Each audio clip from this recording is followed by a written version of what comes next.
karahasan sa karahasan.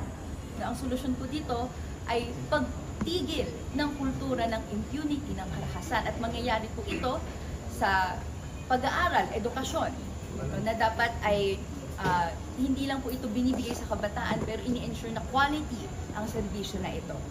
Ikalawa, yung mas maayos na pag-implementa ng Juvenile Justice and Welfare Act. Hindi natin masasabi na mali ang Juvenile and Justice Welfare Act pag hindi pa naman fully implemented ang batas. Meron pong nakikita tayong standards ng iilan dapat yung mga youth rehabilitation centers na naitatayo, kung gaano sila capacitated, well-funded, at kayang mag-intake ng kabataan na nasa children in conflict with the law. Habang hindi pa ito nangyayari, habang kulang ang pondo, hindi natin maaasahan therefore na maayos may implementa ang batas.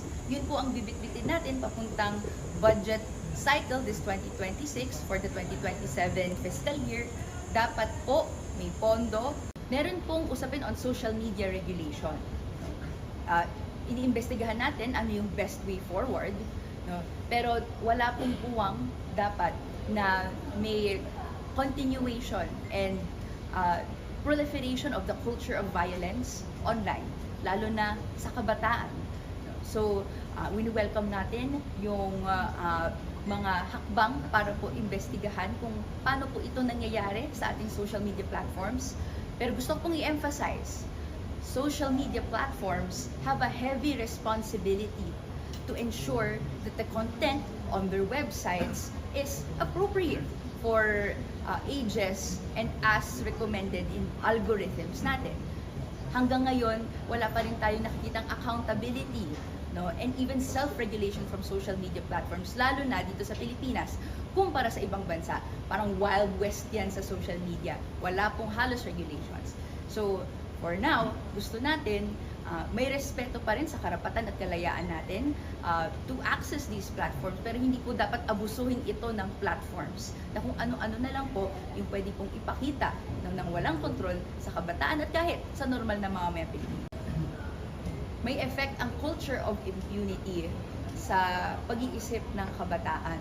That's present in the terms of President Duterte and even in President Marcos Jr.'s term.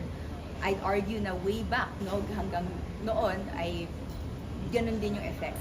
Profound kapag ang Pangulo ay nagmumura at nagsasabi na babaril, papatay sa pag-iisip ng kabataan.